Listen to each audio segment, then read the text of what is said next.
So dear friends, blogger tutorials in Telugu సిరీస్లో మనం ఇప్పుడు లెసన్ 3లో ఉన్నాం. సో లాస్ట్ ట్యుటోరియల్లో పేజ్ టెక్స్ట్ వరకు చెప్పుకోవడం జరిగింది. అండ్ ఇప్పుడు బ్యాక్గ్రౌండ్స్. సో ఇక్కడ చూడండి, ఇక్కడ 3 టైప్స్ ఆఫ్ బ్యాక్గ్రౌండ్స్ అనేవి మనకు చూపించడం జరుగుతుంది. ఒక్కొక్కటిగా తెలుసుకుందాం. అయితే ఇక్కడ చాలా సింపుల్, బ్యాక్గ్రౌండ్ కలర్ని చేంజ్ చేస్తున్నాం అనమాట ఇక్కడ. Okay, right. సో ఇక్కడ అవుటర్ బ్యాక్గ్రౌండ్ అని ఉంది కదా. సో ఫర్ ఎగ్జాంపుల్ మనం ఈ చేంజెస్ చేసినప్పుడు ఏం మారుతుంది అనేది ఒక్కసారి గమనించండి. చేంజ్ అవుతుందా ఏమన్నా? అవ్వడం లేదు. ఎందుకు అవ్వడం లేదు అంటే, మనం అవుటర్ బ్యాక్గ్రౌండ్ అంటే యాక్చువల్లీ ఈ ఏరియా. ఓకే, సో ఈ బ్యాక్గ్రౌండ్ ఏరియాలో మనం ఆల్రెడీ ఇమేజ్ని వాడాం కాబట్టి మనకు ఇక్కడ ఈ యొక్క బ్యాక్గ్రౌండ్ కలర్ అనేది మళ్ళీ అప్లై చేయలేం. ఓకే, సో అది విషయం. నెక్స్ట్ వచ్చేసి మెయిన్ బ్యాక్గ్రౌండ్ అంటున్నారు. సో మెయిన్ బ్యాక్గ్రౌండ్ అంటే ఇది. సో యాక్చువల్లీ ఇక్కడ వైట్ కలర్ని తీసుకోవడం జరిగింది. ఒకసారి గ్రీన్ చేస్తాను చూడండి. సో మెయిన్ బ్యాక్గ్రౌండ్ అంటే ఏది, మనం ఎక్కడ చేంజ్ చేస్తున్నాం అనేది ఇక్కడ మీకు క్లియర్గా అర్థమైంది, అంతే కదా.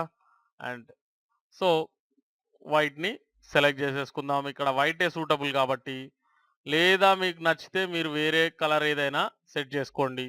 ఆ ఆప్షన్ మాత్రం మీకు ఇప్పుడు అర్థమైపోయింది కాబట్టి. Okay, so header background. ఈ హెడర్ బ్యాక్గ్రౌండ్ అంటే ఇదన్నమాట. ఓకే, హెడర్ అంటే ఇదే కదా. సో దీన్ని హెడర్ అంటారని కూడా మీరు ఇప్పుడు గుర్తుంచుకోవాలన్నమాట ఇప్పటి నుంచి. ఓకే, సో ఆల్రెడీ నేను మీకు HTML5 అండ్ CSS3 ట్యూటోరియల్స్లో దీని గురించి పూర్తిగా చెప్పడం జరిగింది. ఒకవేళ మీరు చూడనట్లయితే వెళ్ళి ఆ కోర్స్ కంప్లీట్ చేసిన తర్వాత ఈ కోర్స్ని మీరు స్టార్ట్ చేస్తే చాలా చాలా చాలా హెల్ప్ఫుల్గా ఉంటుంది. ఎనీవేస్, ఇక్కడ హెడర్ అంటే ఇది. సో దీని యొక్క బ్యాక్గ్రౌండ్ని మీరు చేంజ్ చేసుకునే వీల్ అనేది మీకు ఇక్కడ కల్పించబడింది. ఇక్కడ చూస్తే మీ కలర్ని మీరు కంపోజ్ చేసుకొని మరి తీసుకునే వీల్ కూడా మీకు ఉంది. సో కాకపోతే ఏంటంటే థీమ్ అనేది ఒక థీమ్ లాగా ఉండాలి. అంటే ఐ మీన్ ఇక్కడ బ్యాక్గ్రౌండ్ కలర్, హెడర్ కలర్, అలాగే ఇక్కడ ఉన్నటువంటి ఈ కలర్స్ కూడా కొంచెం మ్యాచ్ అయ్యేలా ఉంటే చాలా చక్కగా ఆ వ్యూ అనేది ఉంటుంది కాబట్టి, ఐ మీన్ ఆ లుక్ అనేది చక్కగా ఉంటుంది కాబట్టి కొంచెం అది ఫాలో అయ్యే ప్రయత్నం చేయండి. అంటే కలర్ కాంబినేషన్స్ ఏవైతే ఉంటాయో ఆ కలర్ కాంబినేషన్ అనేది ఖచ్చితంగా కరెక్ట్గా చూడ్డానికి అందంగా ఉండేలా చూసుకోవాలి. ఎందుకంటే మనం వెబ్ డిజైనర్ కదా. ఓకే, సో డిజైనింగ్ పార్ట్ అనేది మీరు చేస్తున్నప్పుడు డెఫినెట్గా దానిపైన కాన్సన్ట్రేట్ చేయాలి. ఓకే, డెఫినెట్గా కలర్ కాంబినేషన్ పైన కాన్సన్ట్రేట్ అనేది చేయాలి. ఓకే, సో నెక్స్ట్ వచ్చేసి ఇక్కడ లింక్స్. సో లింక్స్ పార్ట్ని హైలైట్ చేస్తూ మనకి ఇక్కడ ఒక రెడ్ కలర్ బార్డర్ అనేది క్రియేట్ అయింది చూడండి. కొంచెం రెడ్ అండ్ ఆరెంజ్ మిక్స్డ్ లాగా ఉంది. సో బ్యాక్గ్రౌండ్స్ తీసుకున్నప్పుడు లేదు, లింక్స్ అనేది సెలెక్ట్ చేయగానే ఆటోమేటిక్ వచ్చేసింది. సో ఇక్కడ ఉన్నటువంటి ఈ లింక్స్కి మీరు వాటి యొక్క కలర్స్ని ఎలా చేంజ్ చేస్తారు. అయితే ఇక్కడ link colour, visited colour, hover colour అని 3 టైప్స్ ఉన్నవి కదా. మరి ఈ 3 టైప్స్కి అర్థం ఏంటి అనేది కూడా మీరు నేర్చుకోవాల్సిన అవసరం అనేది ఉంటుంది.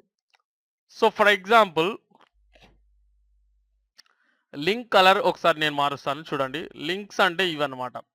మీరు ఒక లింక్ అంటే ఇంకా మళ్ళీ చెప్పడానికి ఏముంటుందండి, ఏదైనా ఒక టెక్స్ట్ పైన మనం క్లిక్ చేసినప్పుడు వేరే ఒక పేజ్లోకి కానీ, లేదంటే వేరే పేజ్లోకి, వేరే వెబ్సైట్లోకి వెళ్ళడానికి మనం క్రియేట్ చేసేదే లింక్. దాన్ని anchor text, anchor link, hyper link ఇలా రకరకాలుగా పిలుస్తామని ఆల్రెడీ మనం HTML5 అండ్ CSS3 ట్యూటోరియల్స్లో చెప్పుకోవడం జరిగింది.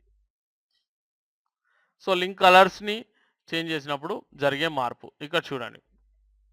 సో ఎక్కడి వరకు ఆ మార్పు అనేది జరుగుతుంది అనేది మీరు ఒక్కసారి చూసుకుంటే ఇంకా చాలా చక్కగా ఉంటుందన్నమాట. ఓకే, సో ఫర్ ఎగ్జాంపుల్ మీకు కావాల్సిన కలర్ని మీరు ఎంచుకోవచ్చు ఇక్కడ. Okay. So next visited colour అంటే ఏం లేదండి, ఒక లింక్ పైన క్లిక్ చేసినప్పుడు ఆ తర్వాత నుంచి ఆ లింక్ అంటే ఇప్పుడు మీరు ఈ కంప్యూటర్లో వాడుతున్నప్పుడు అది కంప్యూటర్ యొక్క ఐపీ అడ్రస్ అండ్ మ్యాక్ అడ్రస్ని లోడ్ చేసుకుంటుంది. సో దాని ఆధారంగా అది పనిచేస్తుంది కాబట్టి అది స్టోర్ చేసుకుంటుంది అనమాట, మీ బ్రౌజర్ స్టోర్ చేసుకుంటుంది. ఓకే. సో ఒక లింక్ పైన మీరు క్లిక్ చేసినప్పుడు మళ్ళీ ఆ సైట్లోకి వెళ్ళినప్పుడు మీరు ఆ లింక్ క్లిక్ చేసినట్టు చూపించడం కోసం ఈ విజిటెడ్ కలర్ అనేది కనిపిస్తుంది అనమాట. ఓకే, అర్థమైందా? సో ఇక్కడ ఆల్రెడీ విజిటెడ్ లింక్ ఇక్కడ ఒకటి ఉంది చూడండి, బ్లాగర్ అని ఉంది కదా. సో ఇది లింక్స్ అన్నీ ఒక కలర్ ఉంటాయి, ఇక్కడ ఒక కలర్ ఉంది. సో మార్పు ఎక్కడ జరిగింది అంటే అది actually. Okay. So for example మీరు ఇక్కడ విజిటెడ్ లింక్ కలర్ ఉంది కాబట్టి దీన్ని మార్చి చూడండి. ఇగో చూడండి, మారుతుంది కదా. సో ఇక్కడ హోమ్ని కూడా చూడండి. ఓకే.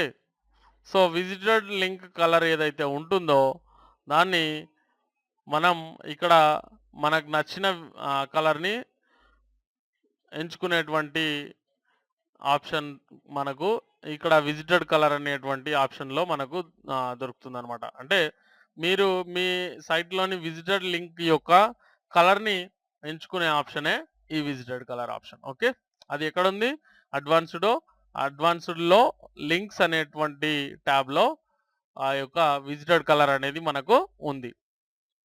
So next hover. ఈ హోవర్ ఏంటి అనేది మనం ఇప్పుడు ఒకసారి చూద్దాం. ఓకే, హోవర్ అనేది ఏంటి అంటే ఒకసారి చూద్దాం. దానికోసం మీరు ఒకసారి మీ యొక్క సైట్ని ఓపెన్ చేయాల్సిన అవసరం ఉంటుంది. మనం సైట్ని ఓపెన్ చేసిన తర్వాత ఇక్కడ చూడండి, హోవర్ అంటే ఈ లింక్ పైకి మీ యొక్క మౌస్ కర్జర్ని తీసుకెళ్ళినప్పుడు, సో అది ఇక్కడ మనం చూడలేమన్నమాట. ఓకే, ఇక్కడ మనం చూడలేము. ఫర్ ఎగ్జాంపుల్ నేనేం చేస్తానంటే హోవర్ కలర్ వచ్చేసి ఇది సెట్ చేస్తాను. ఏది చేద్దాం అంటే ఇది ఇచ్చేస్తాను. ఓకే. సో కొంచెం వైలెట్ కలర్ ఇది అప్లై చేసిన తర్వాత ఏమవుతుందంటే ఇక్కడ చెక్ చేసుకోవడం కుదరదు, ఇది గుర్తుంచుకోవాలి మీరు. సో వ్యూ బ్లాక్ పై క్లిక్ చేశాను నేను. వ్యూ బ్లాక్ పై క్లిక్ చేసిన తర్వాత ఇక్కడ ఆ లింక్ పైకి మీ యొక్క మౌస్ కర్జర్ని తీసుకెళ్ళినప్పుడు ఆ కలర్ అనేది వచ్చేస్తుంది. చూడండి, మౌస్ కర్జర్ని దానిపైకి తీసుకెళ్ళినప్పుడు ఆ యొక్క కలర్ అనేది ఇక్కడ అప్లై అవుతుంది. సో హోవర్ కలర్ అనేది అంటే ఏంటండి, మీ మౌస్ యొక్క కర్జర్ని ఒక లింక్ పైకి తీసుకెళ్ళినప్పుడు ఆ యొక్క లింక్కి మీరు అప్లై చేసే కలరే హోవర్ కలర్ అనమాట. ఓకే. సో యాక్చువల్గా లింక్ కలర్ అంటే ఇప్పుడు నార్మల్ స్టేజ్. ఓకే, నార్మల్ స్టేజ్లో ఈ కలర్. ఓకే, విజిటెడ్ కలర్ అన్నాం అనుకోండి. సో ఒకసారి ఇప్పుడు మళ్ళీ హోమ్లోకి తీసుకెళ్తే సో ఇది విజిటెడ్ కలర్ చూడండి.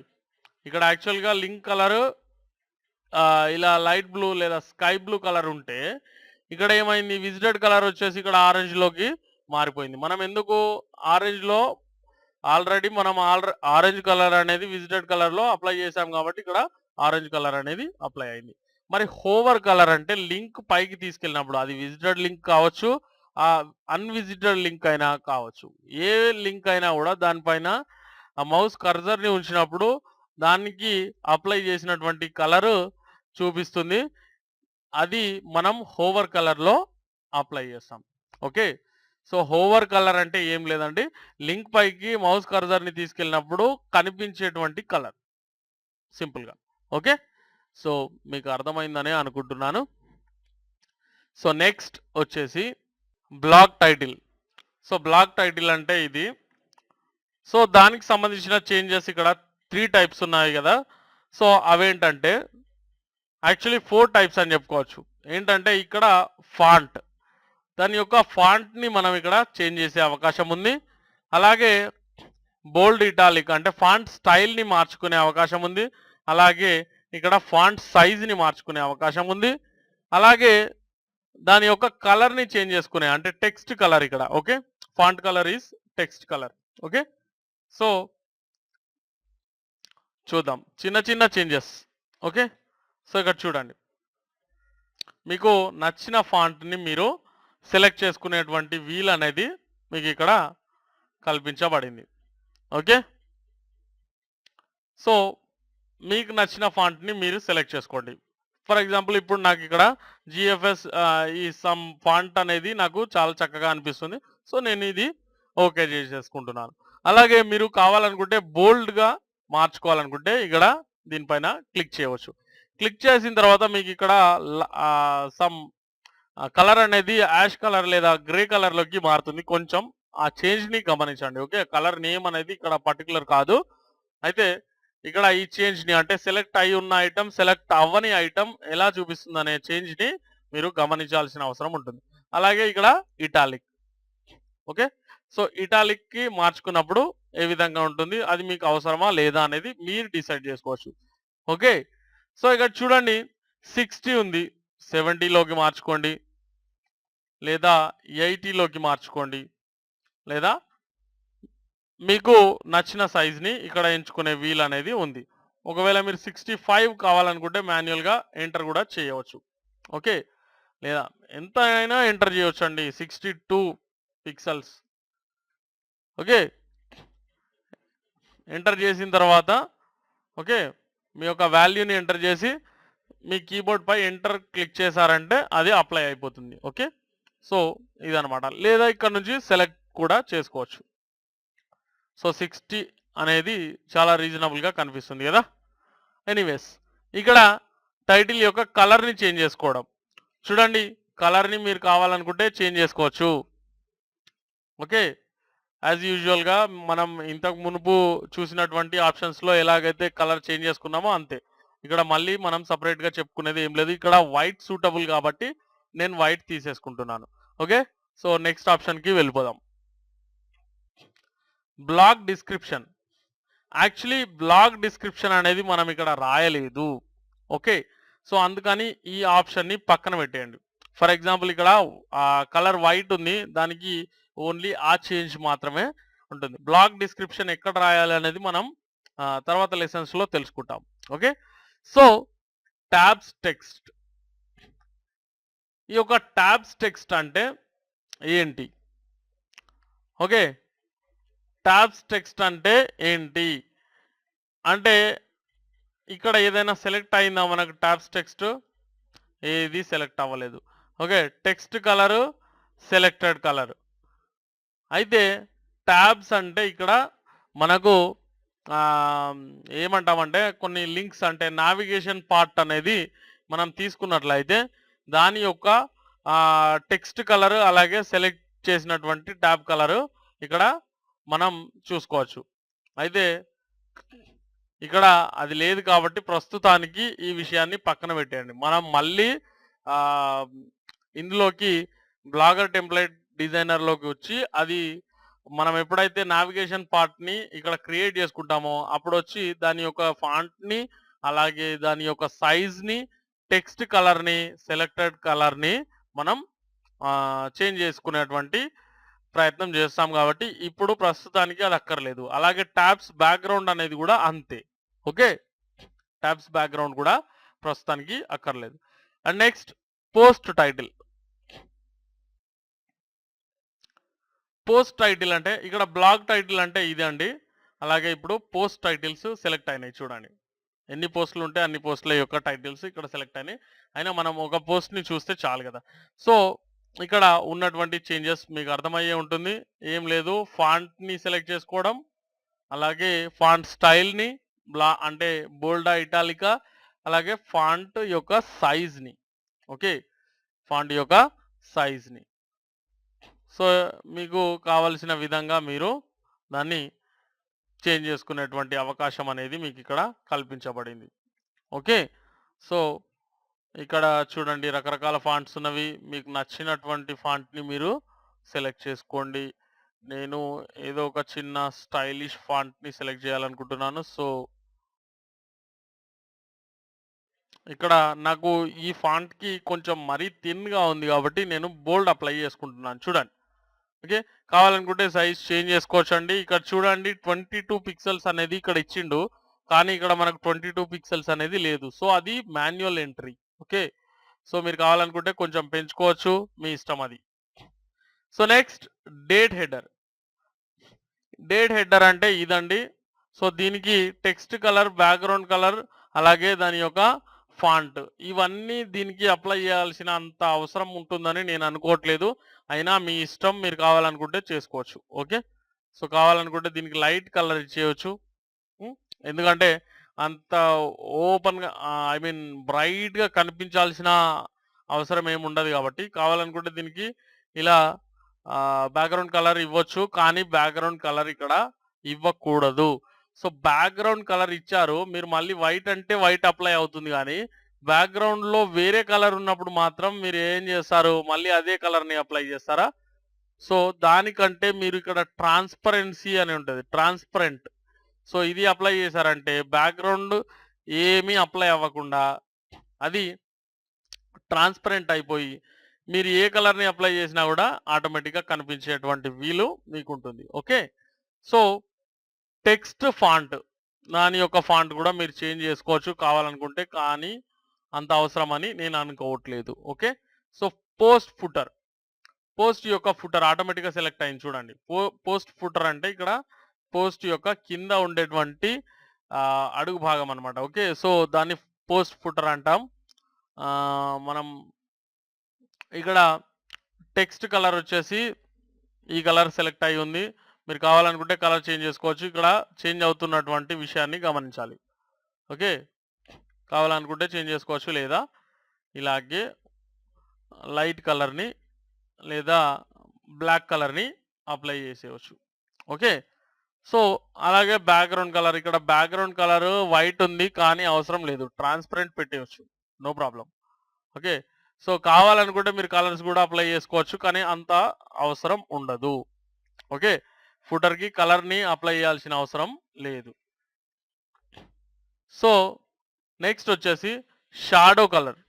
ఇక్కడ చూడండి లైట్ షాడో. ఓకే. కొంచెం షాడో అనేది ఇక్కడ అప్లై అయ్యింది. కానీ అది అది కూడా ఇక్కడ అవసరం అనేది లేదు. సో, షాడో కలర్ కావాలనుకుంటే మార్చుకోండి గానీ అంత అవసరం లేదని నా ఉద్దేశ్యం. ఓకే. So, gadgets. ఈ గ్యాడ్గెట్స్ యొక్క కలర్‌ని గూడా మీరు ఎట్ ఏ టైమ్ చేంజ్ చేసుకునేటువంటి వీలుంటుంది. ఓకే. సో, గ్యాడ్గెట్స్ అంటే సెలెక్ట్ అయినటువంటి అన్ని ఆప్షన్స్‌కి మీరు ఇక్కడ ఫాంట్‌ని ఓకే. ఆహ్, వాటి యొక్క ఫాంట్‌ని మార్చుకోవచ్చు. కానీ ఇక్కడ కొన్ని తేడాలు గమనించాలి. ఒక్కొక్కసారి ఇది సెలెక్ట్ అయినా గూడా ఇది మారదు. ఎందుకు అంటే మనం ఆల్రెడీ ఇక్కడ డేట్ హెడర్‌లో దీన్ని మార్చేసుకున్నాం గదా! మళ్ళీ సెలెక్ట్ అయినంత మాత్రాన అది మారుతుందని ఏమీ లేదు. Okay. So, as usual font style అలాగే size, title colour okay. Title colour చూడండి. కానీ ఇది మారట్లేదు. జస్ట్ సెలెక్ట్ అయింది. సో, అదొక ఎర్రర్ లాగా భావించి దాన్ని వదిలేసేయండి. ఓకే. So, alternative colour. ఈ ఆల్టర్‌నేటివ్ కలర్ అనేది ఇక్కడ అంటే ఈ టాపిక్‌లో గ్యాడ్గెట్స్‌లో మనకు అవసరం లేదు. నేను సందర్భం వచ్చినప్పుడు డెఫినిట్‌గా దాని గురించి చెప్తాను. సో, ఇక్కడ ఇమేజెస్ అంటున్నాం కాబట్టి ఇందులో ఉండేటువంటి ప్రతి ఇమేజ్‌కి జరిగేటువంటి మార్పు. సో, ఇమేజ్ మనకి ఇక్కడ ఒకటి ఉంది గదా! సో, దీనికి ఏం మార్పులనేవి జరుగుతాయో మనం చూద్దాం. So, background colour for example చూడండి. మారిందా? సో, అది. అలాగే బార్డర్ కలర్. ఇక్కడ బార్డర్ కలర్ అనేది చాలా చిన్నగా ఉంది బార్డర్. సో, సరిగ్గా కనిపించట్లేదు అది. ఓకే. సో, ఇప్పుడు కనిపిస్తుంది చూడండి. బ్లాక్ కలర్ పెట్టుకున్నప్పుడు మనకు ఈజీగా కనిపిస్తుంది. సో, వేరే రెడ్ కలర్ గూడా కనిపిస్తుంది. బార్డర్ అనేది చాలా చిన్నగుంది ఇక్కడ. సో, దాని సైజ్‌ని ఇక్కడ మార్చలేం మనం. కాకపోతే అది మార్చుకోవడానికి మనకు అవకాశం అయితే ఉంటుంది. అది నేను మీకు మళ్ళీ దాన్ని కోడ్‌ని ఎడిట్ చేసినప్పుడు అంటే హెచ్‌టీఎంఎల్ కోడ్‌ని ఎడిట్ చేస్తాం మనం టెంప్లేట్‌కి. సో, అప్పుడు మనం దాని గురించి పూర్తిగా తెలుసుకుందాం. ఓకే. ప్రస్తుతానికి వైట్ కలర్‌లో ఉంచేయండి. లేదా బ్లాక్ కలర్‌ని అప్లై చేసుకోండి. ఓకే. సో, వైట్ కలర్ పెట్టేసుకుంటున్నాను. ఇక్కడ క్యాప్షన్ టెక్స్ట్ కలర్ ఎక్కువగా ఇప్పుడు క్యాప్షన్స్ అయితే మనం వాడట్లేదు. దీనికి కూడా క్యాప్షన్‌ని మనం వాడలేదు. సో, ఇది ఇగ్నోర్ చేసేయండి ప్రస్తుతానికి. ఓకే. సో, యాక్సెంట్స్ ఈ యాక్సెంట్స్‌లో ఏంటంటే separator line colour. Okay. So, ఇది. So, for example blue colour పెట్టుకుంటే ఈ కలర్ వచ్చేసింది. Blue colour. Okay. I mean sky blue colour అది. ఓకే. ఎనీవేస్ ఏదైనా సరే మీరు ఏదైతే అప్లై చేశారో అది ఇక్కడ అప్లై అయిపోవడం అనేది జరుగుతుంది. మీకు కావాల్సిన కలర్‌ని మీరు సెలెక్ట్ చేసుకోవచ్చు. ఓకే. ట్యాబ్స్ బార్డర్ అన్నాడు గదా! సో, ఈ ట్యాబ్స్ బార్డర్ ఏంటంటే ట్యాబ్స్ అనేవి మనకు లేవని చెప్పుకున్నాం ఆల్రెడీ మనం. సో, ఆ ట్యాబ్స్ అనేవి వచ్చినంక దాని యొక్క కలర్ అనేది మనకు తెలిసిపోతది. ఓకే. ప్రస్తుతానికి దాన్ని ఇగ్నోర్ చేసేయండి. అలాగే మొబైల్ బటన్ కలర్ ఇది గూడా ప్రస్తుతానికి మనకు అక్కర్లేదు. సో, యాడ్ సీఎస్ఎస్ అంటే ఇక్కడ మనం సీఎస్ఎస్‌ని యాడ్ జేయొచ్చు. కానీ సీఎస్ఎస్‌ని యాడ్ జేయాలంటే మీకు ఫస్ట్ అక్కడ మనం HTML5 and CSS3 tutorial కోర్స్‌ని complete చేసుకొని రండి. అప్పుడు మీకు ఆహ్, ఈ సీఎస్ఎస్ అనేది ఎంటర్ జేయడానికి వీలవుతుంది. అలాగే సీఎస్ఎస్‌ని మనం ఇక్కడ బ్లాగ్‌ని ఎడిట్ జేయడానికి యూజ్ చేయాలంటే మీకు ఇక్కడ ఆహ్, HTML ఎలిమెంట్స్ వాటి యొక్క క్లాసెస్, ఐడీస్ వాటి గురించిన గ్రిప్ అనేది అవసరం ప్రస్తుతానికి. సో, ప్రస్తుతానికి అది లేదు కాబట్టి మనం ఆ సందర్భం వచ్చేదాకా ఈ ఒక్క టాపిక్‌ని అంటే అడ్వాన్స్‌డ్ అనేటువంటి విషయంలో మనం కొన్ని టాపిక్స్ పెండింగ్‌లో ఉంచాం. ఏంటేంటి అంటే ట్యాబ్ టెక్స్ట్, ట్యాబ్స్ బ్యాక్‌గ్రౌండ్ అలాగే ఇక్కడ మొబైల్ బటన్ కలరు అన్నీ వచ్చేసాయి. దాదాపుగా ఒక ట్యాబ్స్ అనేటువంటి టాపిక్‌ని పక్కన పెట్టాం. సో, అది వస్తుంది. సందర్భానుసారంగా మీరు ఖచ్చితంగా దాని గురించి నేర్చుకోవాల్సిన అవసరం ఉంటుంది. కానీ ఇక్కడ పెండింగ్ పెడుతున్న టాపిక్‌లో అతి ముఖ్యమైనది ఏంటంటే యాడ్ సీఎస్ఎస్. సో, సీఎస్ఎస్‌ని యాడ్ చేయాలంటే మనకు మెయిన్‌గా తెలిసి ఉండాల్సింది ఏంటంటే HTML ఎలిమెంట్స్. అంటే HTML ఎలిమెంట్స్ తెలుసు మనకు. ఇక్కడ యూజ్ చేయబడినటువంటి HTML ఎలిమెంట్స్ వాటి యొక్క క్లాసెస్ తెలిస్తేనే కదా మనం సీఎస్ఎస్‌ని ఎంటర్ చేయగలుగుతాం. సో, అలాంటప్పుడు మనం ప్రస్తుతానికి ఈ విషయాన్ని పెండింగ్ పెడుతున్నామని అర్థం చేసుకోండి. ఓకే. సో, ఈ వీడియో మీకు నచ్చినట్లయితే దయచేసి మీ ఫ్రెండ్స్‌తో మీ యొక్క ఫేస్‌బుక్‌లో గాని, ట్విట్టర్‌లో గాని, వేరే ఏదైనా సోషల్ నెట్వర్కింగ్ సైట్‌లో గాని దీన్ని షేర్ చేసుకోవడం మర్చిపోకండి. Thanks for watching this video.